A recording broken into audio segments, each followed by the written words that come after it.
Why do Japanese motorcycles last for 200,000 miles while expensive European bikes break down constantly? It isn't luck. We have unlocked the 17 factory secrets that turn your bike into an unkillable machine. From the thermal shock rule to the JASO oil gospel, these are the rituals mechanics hate because they keep you out of the shop. Stick around to find out the hidden chemical reactions destroying your bike right now. Do not ignore this. Let's go. Number 17, the thermal shock rule. We start with the single most important habit that separates a bike that dies at 30,000 miles from one that lives to 100,000. It is the art of the warm-up, but not just idling. We are talking about avoiding thermal shock. This is pure physics, and ignoring it is the fastest way to kill a Japanese engine. Japanese engines are built with incredibly tight tolerances. The piston is typically made of aluminum alloy. The cylinder is often cast iron or aluminum plated with nickel. Here is the secret. Aluminum expands faster than steel or iron when heated. If you start your cold bike on a chilly morning and immediately rev it to 10,000 RPM to impress your neighbors, the piston expands instantly from the combustion heat. However, the cylinder walls are still cold and contracted because the water jacket hasn't warmed up yet. This causes the piston to literally grow larger than the hole it is sitting in. It scrapes against the cylinder wall, shaving off microscopic layers of metal. This is called cold seizure, or scuffing. Over time, this creates vertical scratches in the cylinder, leading to compression loss, oil burning, and eventually a blown engine. The secret is to let the bike idle for at least 60 seconds, or until the temperature gauge moves off the C or the idle RPM drops to normal. Then you must ride gently, keeping the RPM below half of the red line, for the first 5 miles. This allows the oil to reach operating temperature and crucially allows the cylinder and piston to expand uniformly. I knew a rider named Speedy Steve who bought a brand new Yamaha R6. Every morning, late for work, he would start it up and blast out of his driveway at full throttle, banging off the rev limiter. At 12,000 miles, barely broken in, his engine lost compression. The mechanic tore it down and found the cylinder walls looked like a record groove. Steve killed his engine with impatience. Do not be Steve. Give the metal time to breathe. Now that you know to warm up the engine, there is a fluid sharing that engine that has a secret requirement most car drivers never have to worry about. Number 16, the JASO oil gospel. You might think oil is oil. If it works in your Toyota Camry, it should work in your Honda CBR, right? That is a lie that will cost you a transmission. The reason lies in the architecture of the Japanese engine. Unlike cars where the engine and transmission are separate units with separate fluids, Japanese motorcycles typically use a unit construction where the engine, the transmission, and the clutch all share the same oil bath. Because of this, you cannot use standard car oil.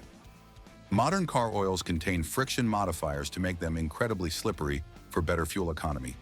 In a car engine, slippery is good, but in a motorcycle, that oil bathes your wet clutch.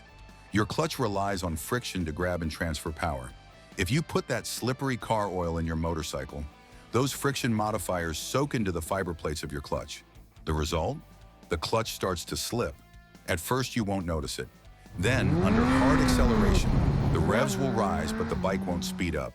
The slipping generates massive heat, glazing the plates and ruining the clutch pack. The Japanese secret is to look for the JASO MA or JASO MA2 stamp on the back of the bottle. This is the Japanese Automotive Standards Organization certification. It guarantees the oil is designed specifically for wet clutches. It has the right amount of zinc and phosphorus to protect the transmission gears from the shearing forces of a high-revving engine, but no friction modifiers that will kill your clutch. A mechanic friend of mine once had a customer bring in a Kawasaki Ninja with a clutch that was completely toasted at 5,000 miles. The customer swore he changed the oil regularly. When my friend analyzed the oil, it was energy-conserving, 5W30 car oil. The customer saved $5 on oil and spent $500 on a new clutch pack and labor. Respect the JASO stamp. It is the gospel of longevity. Quick pause. If you didn't know about the JASO stamp or have ever put car oil in your bike by mistake, click that like button. we are saving clutches today. Yes, we now know oil is vital, but the filter hiding it has a secret valve inside that can destroy your engine if you buy the wrong brand. Number 15, the OEM filter doctrine. You walk into the auto parts store. You see a generic, neon-colored oil filter for $5. You see the OEM, original equipment manufacturer, filter for $15. You think, it's just paper and metal, and you buy the cheap one. You have just made a fatal mistake. Japanese engineers design their oil filters with a specific bypass valve pressure setting. This valve is a fail-safe. When the engine is extremely cold or the filter is completely clogged, this valve opens to allow unfiltered oil to bypass the filter and lubricate the engine. The logic is that dirty oil is better than no oil. Honda, Yamaha, and Kawasaki have very specific pressure requirements for when this valve should open. Cheap generic filters often use a one-size-fits-all valve with the wrong pressure setting. If the valve opens too easily, you are constantly circulating dirty, unfiltered oil through your engine, destroying your main bearings with grit. If it opens too late, your engine starves of oil during cold starts, causing metal-on-metal contact. Furthermore, OEM filters use a higher quality filtration media that traps smaller particles without restricting flow. Cheap filters use cardboard glue and low-grade paper that can disintegrate under the high oil pressure of a motorcycle engine. I once tore down a Suzuki GSX-R engine that had spun a rod bearing. The owner had used a cheap, no-name filter he bought online in a bulk pack. We cut the filter open and found the filter element had collapsed inside the casing, blocking oil flow to the crankshaft. He saved $10 on filters and lost a $4,000 engine. Stick to OEM filters or high-quality aftermarket brands like High Flow Filtro that respect the factory specs. You protect the inside of the engine, but the external drive system has a hygiene problem that most riders ignore until it snaps. Number 14, the chain hygiene obsession. A chain is not just a way to move power. It is a high-speed mechanical fuse. If it snaps, it can crack your engine case, slice through your leg, or lock your rear wheel, sending you sliding down the highway at 70 miles per hour. Japanese delivery riders who put hundreds of thousands of miles on their bikes are obsessed with chain hygiene. The secret isn't just lubrication, it is cleaning. A chain covered in sticky black gunk acts like grinding paste. The grit, sand, and road grime stick to the lube and grind away the O-rings that seal the internal factory grease. Once an O-ring fails, the internal pin dries out, gets hot, and the chain develops a kink. A kinked chain creates vibration, destroys your sprockets, and eventually fails. You must clean your chain with kerosene or a dedicated chain cleaner every 500 miles. Do not use gasoline or WD-40. Use a grunge brush to scrub the plates, then apply a high-quality O-ring safe lubricant. Here is the PRO tip. Wipe off the excess lube. You want the lube inside the rollers and on the O-rings, not flung all over your tire and wheel. A dry-looking chain is better than a wet, gritty one. There is a legendary courier in London named Dave who rode a Honda VFR 800 for 200,000 miles. He claimed he got 40,000 miles out of a single chain and sprocket set, double the average. His secret? He wiped his chain down with a rag soaked in heavy gear oil every single night after work. He treated the chain like a gun barrel, clean and oiled. Neglect your chain and you neglect your life. Mechanical parts are tough, but there is a chemical reaction happening in your tank right now that turns fuel into glue. Number 13, the winterization ritual. Gasoline has a shelf life. Modern fuel contains ethanol. Ethanol is hygroscopic, meaning it attracts water molecules from the air. If you let your Japanese bike sit for 3 months in the winter without treating the fuel, that ethanol absorbs moisture from the humidity in your garage. This water separates and sinks to the bottom of the tank, right where the fuel pump pickup is. This rusts the tank from the inside out. Worse, as the gas degrades, it undergoes phase separation. It turns into a thick, sticky varnish that smells like old turpentine. This varnish coats the insides of your fuel lines, clogs the tiny pilot jets in your carburetor, or blocks the microscopic nozzles in your fuel injectors. Come spring, your bike won't start or it will run dangerously lean and overheat. The secret is fuel stabilizer. Before you park the bike for the winter, go to the gas station. Fill the tank to the very top. This minimizes the air gap, preventing condensation on the tank walls. Add a high-quality stabilizer like Sta-Bil or Seafoam.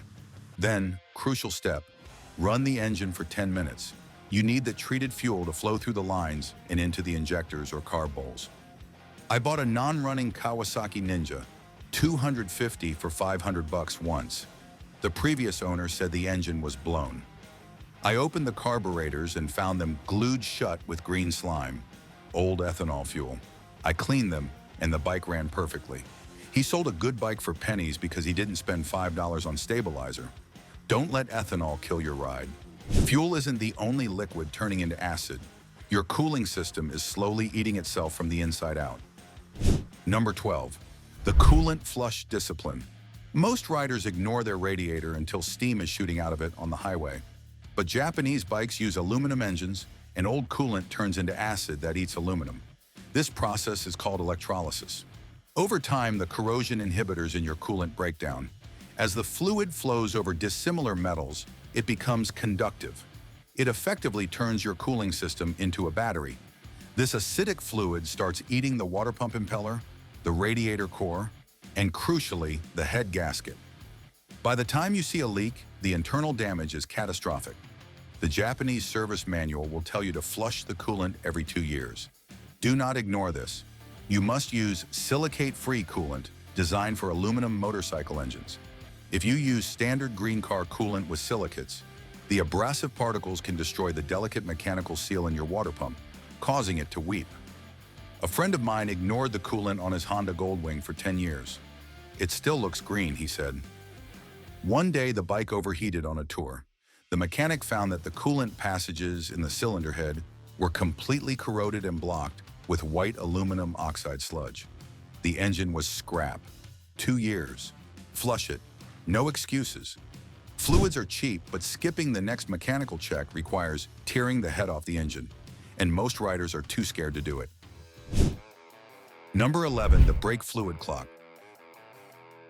Brake fluid is also hygroscopic. It absorbs moisture right through the rubber brake lines and the vent in the reservoir cap. Why does this matter for longevity? Because that water pools in the lowest parts of your system, your ABS modulator and your brake calipers. Water causes corrosion inside the expensive ABS pump. A new ABS modulator for a Yamaha or Honda can cost over $1,000. If the internal valves rust, the ABS light comes on, and you fail safety inspection. Furthermore, water lowers the boiling point of the fluid. On a spirited ride in the canyons, the water can boil, creating gas bubbles in the line. This causes brake fade, where the lever goes to the bar and you don't stop. The secret is to bleed your brakes every 2 years, regardless of mileage. The fluid should be clear or light yellow. If it looks like apple juice or coffee, it is destroying your system. I once helped a guy bleeding the brakes on a 10-year-old Suzuki SV650 that still had the factory fluid. What came out looked like black mud. His caliper pistons were so pitted with rust they wouldn't retract, causing his brakes to drag and warp his rotors. Fluid is cheap. Calipers are expensive. I have a question for you. When was the last time you actually changed your brake fluid? Be honest. Let me know in the comments below. Number 10. The valve clearance fear. This is the maintenance item everyone skips because it is expensive or difficult. Checking the valves. But on a Japanese high-revving engine, skipping this is a death sentence. Most people think valves get loose and noisy over time. The opposite is true. As the valves slam open and close millions of times, they actually hammer themselves deeper into the valve seats in the cylinder head. This causes the valve clearance, the gap between the cam and the valve bucket, to tighten. When the clearance gets too tight, the valve stays open slightly, even when it should be fully closed on the compression stroke. Hot combustion gases rush past the slightly open valve, acting like a blowtorch. This torches the edges of the valve. This is a burnt valve. Once a valve burns, you lose compression. The bike becomes hard to start when hot, loses power, and eventually dies. Fixing it requires removing the cylinder head, a massive, expensive job. The Japanese manual usually calls for a check every 15,000 to 24,000 miles. Do it. If you check them and they are in spec, great. But if they are tight, adjusting them saves the engine. I bought a Honda CRF 450 that wouldn't start. The previous owner kicked and kicked until his leg fell off. I checked the valves. The intakes had zero clearance. I shimmed them back to spec, and the bike started on the first kick. He sold it cheap because he feared the maintenance. Don't fear the valves, respect them. Mechanical sympathy is good, but babying the engine can actually choke it to death. Number 9, the redline myth. There is a myth that babying a Japanese sport bike makes it last longer. Riders shift at 4,000 RPM, never open the throttle fully, and treat their Ninja like a cruiser. This is actually bad for the engine. Japanese engines are designed to rev. Riding them too gently can cause carbon buildup on the intake valves and piston crowns. The engine needs heat, pressure, and high airflow to keep itself clean. This is often called the Italian tune-up, but it applies to Japanese bikes too. However, there is a massive difference between using the revs and abusing them. The secret is to use the entire rev range smoothly. Take it to the red line occasionally on an on-ramp to clear the carbon, but do not bounce it off the rev limiter in neutral at bike meets. Revving an engine under load while riding is healthy. The combustion pressure pushes down on the piston, cushioning the bearings. Revving it in neutral creates massive stress on the connecting rods because there is no resistance to cushion the piston's reversal at the top of the stroke. The rod stretches and eventually it snaps. I knew a guy who blew up a GSX or 1000 at a stoplight trying to impress a girl. He held it at the limiter for 10 seconds. A connecting rod decided it wanted to see the sunlight and punched a hole through the engine case. Ride it hard, but ride it smart. You might think improving airflow helps, but the engineers know a secret about air velocity that you don't. Number 8, the Kaizen philosophy. Kaizen means continuous improvement. Japanese engineers spend millions of dollars and thousands of hours optimizing the airflow of the stock airbox and exhaust. They use computational fluid dynamics to balance power, reliability, and fuel efficiency perfectly. Then a rider buys the bike, rips off the airbox, installs pod filters, and puts on a loud, cheap exhaust without tuning the ECU. This leans out the air-fuel mixture. A lean engine runs hot. Excessive heat melts pistons and burns valves. The secret to longevity is that 9 times out of 10, the stock configuration is the most reliable.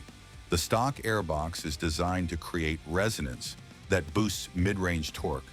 Removing it often creates a flat spot in the power band that makes the bike harder to ride. If you must modify the intake or exhaust, you must tune the fueling to match. But realize that you are trading longevity for a tiny bit of power. The highest mileage bikes in the world, the ones with 200,000 miles, are almost always stock. I've seen countless project bikes on Craigslist that don't run right because the owner messed with the airbox. They created flat spots in the power band and caused the engine to run dangerously lean. Trust the engineers who built the bike. They know more than you do.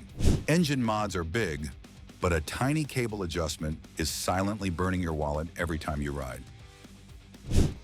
Number 7, the clutch cable slack. This is a tiny adjustment that kills clutches, and most riders get it wrong. Your clutch lever needs free play. You should be able to wiggle the lever slightly, about the width of a nickel, before you feel the tension of the cable. If there is no free play, the clutch is being slightly pulled at all times. This is like riding with your fingers, slightly pulling the lever. It causes the clutch plates to slip imperceptibly while you ride, especially at high speeds. This constant slipping generates heat and wears out the friction material rapidly. It glazes the plates, making them shiny and slippery, ruining their ability to grab. The secret is to check for that gap at the lever perch every time you lube the chain. As the clutch wears, the gap changes. I once rode a friend's Kawasaki Z900. The clutch lever was tight as a drum. I asked him about it, and he said, "I like it to engage instantly." I explained that he was burning his clutch. I loosened it to give him free play. He called me a week later to thank me. His bike felt faster because the clutch wasn't slipping anymore at high RPM. Cable tension is subtle, but tire pressure is obvious. Or is it? Number 6. The tire pressure habit. You know tire pressure matters for grip, but did you know it matters for the longevity of your rims and wheel bearings? Running low tire pressure allows the tire to flex excessively. When you hit a pothole with low pressure, the tire compresses fully, and the rim impacts the asphalt. This bends the rim. A bent rim causes vibration. Vibration destroys wheel bearings. Japanese rims are tough, but they aren't invincible. Checking your pressure once a week saves you hundreds of dollars in wheel straightening and bearing replacements. Furthermore, low pressure causes the tire carcass to overheat due to excessive flexing. This can lead to a blowout. A blowout at 70 miles per hour is a catastrophic failure that can total the bike and the rider. Buy a good pressure gauge. Use it every Sunday. It is the cheapest insurance you can buy. And yes, tires are rubber, but the metal bearings holding them have a dirty factory secret that dealers won't tell you. Number 5. The bearing grease check. Here is a dirty secret from the factory floor. Japanese bikes often come with very little grease in the steering head bearings, swing arm pivots, and suspension linkage bearings. They use just enough to get it out the door. It saves them money on millions of units. If you live in a wet climate or wash your bike with a pressure washer, that tiny amount of grease washes away quickly. The bearings rust. You will feel a notch in your steering, centering, or a squeak in your rear suspension. By the time you feel it, the bearing races are pitted and ruined. The secret of the million-mile riders is to disassemble the new bike, or a used one you just bought, and pack those bearings with high-quality waterproof marine grease. I took apart the steering stem of a 2-year-old Yamaha Tenere 700 that had been ridden off-road. The bearings were bone-dry and rusty. The owner complained of vague steering. We replaced the bearings and packed them with Bel-Ray waterproof grease. The bike felt brand new. Do this once and you might never have to do it again for the life of the bike. If you are enjoying these maintenance secrets, make sure to subscribe. We have full tutorials on how to do all of this yourself. And as we all know, grease is hidden, but the next secret is staring you right in the face every time you look at your bike. Number 4, the clean bike theory. This isn't about vanity, it is about diagnostics. A clean motorcycle reveals its secrets. A dirty motorcycle hides its problems. If your engine is covered in an inch of road grime and oil sludge, you will never see the tiny weep from the valve cover gasket. You won't see the hairline crack in the frame weld. You won't see the missing bolt on the exhaust hanger or the loose spoke on the wheel. The Japanese ritual of cleaning the bike is actually an inspection. When you are washing the bike by hand, not with a pressure washer, which forces water into bearings, your eyes are scanning every component. You touch the bolts. You feel if something is loose. I found a loose caliper bolt on my Honda CBR 600R while washing it. If I hadn't been scrubbing the wheels by hand, that bolt could have fallen out on the highway, causing my brakes to fail. Cleaning is safety. Cleaning is longevity. Keep it showroom fresh to keep it roadworthy. We are entering the holy grail of longevity. The top 3 secrets are the difference between a bike that runs for decades and one that rots. We reveal the invisible enemy lurking in your garage right now. The truth about cheap fuel that is eating your injectors alive. And the number 1 rule that proves saving your bike is actually killing it. Do not put your bike away until you hear this. Number 3, the fuel quality factor. Not all gas stations are created equal. Japanese fuel injectors possess tiny precision-drilled holes to create a perfect mist for combustion. Cheapy budget gas often lacks the detergents needed to keep these injectors clean. It can contain high levels of sulfur and sediment. The secret is to use top-tier gasoline whenever possible. Brands like Shell, Chevron, and Exxon adhere to higher detergent standards that prevent carbon deposits on intake valves and keep injectors spraying perfectly. Also, pay attention to octane. If your manual says 87 octane, use 87. Putting 93 in a bike designed for 87 does not make more power. It just makes the engine run richer and potentially causes carbon buildup because the fuel burns slower. If the manual says premium only, use premium. Pre-detonation, knocking from low-octane fuel will destroy a piston in seconds. I tuned a Yamaha R1 that was making poor power on the dyno. We drained the tank. It was full of cheap generic gas from a no-name station. We put in fresh Shell V power, and the bike picked up 3 horsepower and ran smoother instantly. Feed your horse the good hay. Fuel quality matters, but where you park the bike matters more than you think. Number 2, the garage environment. The sun is the enemy of plastic and rubber. UV rays turn soft, grippy tires into hard, slippery hockey pucks. They turn flexible brake lines into brittle straws.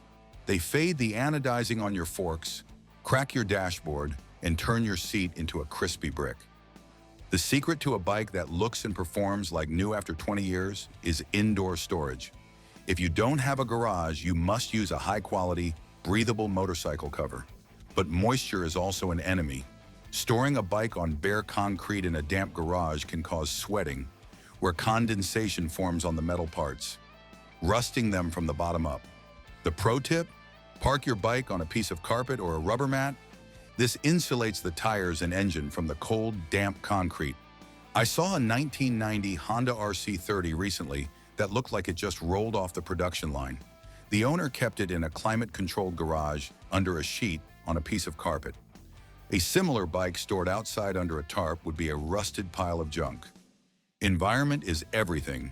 And now for our number 1 secret. Number 1, the ride it rule.